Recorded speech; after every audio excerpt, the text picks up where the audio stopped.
Halo teman-teman, kenalin aku Sabita dari Komunikasi Digital dan Media Angkatan 60 Sekolah Vokasi IPB. Di sini aku mau membahas mengenai komunikasi antar persona. Apakah kalian udah tahu apa itu komunikasi antar persona? Kalau belum, sini aku kasih tahu. Deddy Mulyana mengatakan bahwa komunikasi antar persona adalah komunikasi antara dua orang secara tatap muka yang memungkinkan setiap pesertanya menangkap reaksi orang lain secara langsung, baik verbal maupun nonverbal. Komunikasi ini melibatkan suatu kedekatan emosional dan dilakukan secara informal. Dalam komunikasi ini juga, komunikator dan komunikan dapat bertukar peran. Masih belum paham? Sini aku kasih contoh. Semisal kamu ketemu sama teman kamu di suatu tempat, pasti kalian saling bertegur sapa kan? Nah, si teman kamu ini sebagai komunikator, dia nanya, udah lama gak ketemu, gimana kabarnya? Habis dari mana? Dan kamu sebagai komunikan, kamu pun menjawab, hai, kabar aku baik, aku habis dari bahasa nih. Nah, gitu teman-teman. Jadi adanya kontak pribadi, di mana pribadi komunikator menyentuh pribadi komunikan sehingga ada umpan balik seketika, seperti perkataan, ekspresi wajah, dan gestur. Lanjut lagi, peran komunikasi antar persona itu untuk apa sih? Komunikasi antar persona berperan untuk membantu perkembangan intelektual dan sosial, membangun identitas dan jati diri, memahami realitas sosial melalui perbandingan sosial personal, dan juga kesehatan mental. Dalam komunikasi antar persona ini, ada 3 aspek psikologis. Yang pertama, inklusi. Manusia senantiasa membutuhkan pengakuan akan keberadaannya serta dilibatkan dalam aktivitas sosial. Yang kedua, kontrol. Manusia senantiasa berusaha untuk memiliki kewenangan dengan dunia sosial. Yang ketiga, afeksi. Manusia senantiasa mengharapkan untuk mendapatkan perhatian dan cinta dalam sepanjang kehidupan. Nah, ada beberapa dampak apabila aspek psikologis ini tidak terpenuhi. 1. Perilaku kurang sosial. Individu akan menghindari hubungan dengan orang lain dan tidak bersedia terlibat dalam suatu aktivitas kelompok atau sosial. 2. Perilaku terlalu sosial. Individu akan cenderung memamerkan diri secara berlebih-lebihan dan memaksakan diri untuk diterima dalam kelompok. 3. Perilaku abdikrat.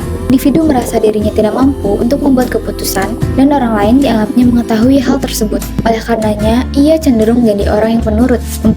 Perilaku otokrat. Individu cenderung mendominasi orang lain, selalu ingin membuat semua keputusan tidak hanya bagi diri sendiri, tetapi juga untuk orang lain. 5. Perilaku kurang personal. Individu cenderung menghindari hubungan personal yang terlalu dekat dan sulit untuk ramah. 6.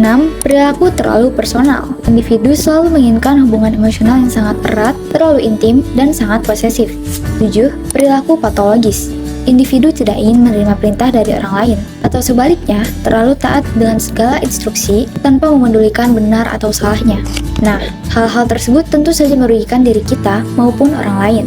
Beda lagi jika aspek psikologisnya terpenuhi. Tentu dalam perilaku sosial, individu akan merasa nyaman dalam kesendirian atau tengah bersama orang lain. Ia dapat berpartisipasi dalam aktivitas sosial, namun secara mandiri dapat memutuskan untuk tidak terlibat. Dalam perilaku demokrat, ia dapat menjadi individu yang senantiasa memecahkan berbagai persoalan dalam relasi hubungan antar personal. Dan dalam perilaku personal, individu dapat bertindak cepat dan selalu merasa senang dalam hubungan emosi yang dekat maupun renggang. Nah, di sini aku mau menceritakan pengalaman aku mengenai komunikasi antar persona yang efektif dan bisa dibilang berhasil.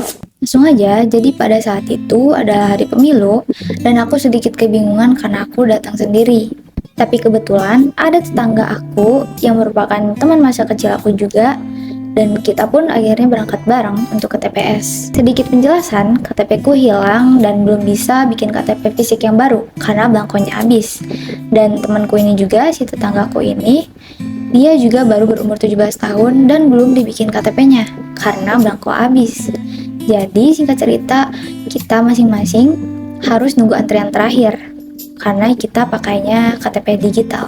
Akhirnya sambil mengisi kekosongan, sambil menunggu antrian, kita pun ngobrol-ngobrol. Kita mencoba menjalin kedekatan lagi. Dari awalnya yang nanya basa-basi, kayak, kamu sekarang kelas berapa?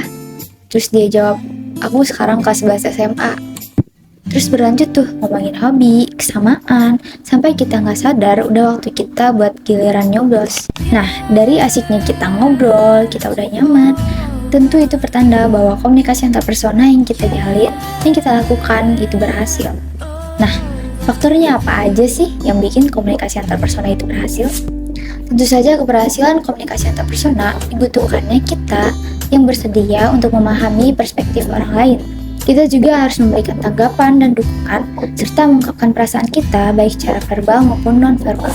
Kalau di contoh komunikasi antar persona aku dengan tetangga aku tadi, situasinya di situ karena memang kita baru ketemu lagi setelah sekian lama, maka pertama yang kita lakukan adalah menanyakan kondisi dan keadaan terbaru masing-masing.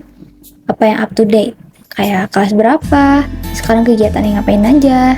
Seiring kita ngobrol juga, ternyata tetangga yang aku ajak ngobrol ini emang asik, dan dia pun excited buat cerita-cerita atau bertukar informasi yang sama-sama kita tahu.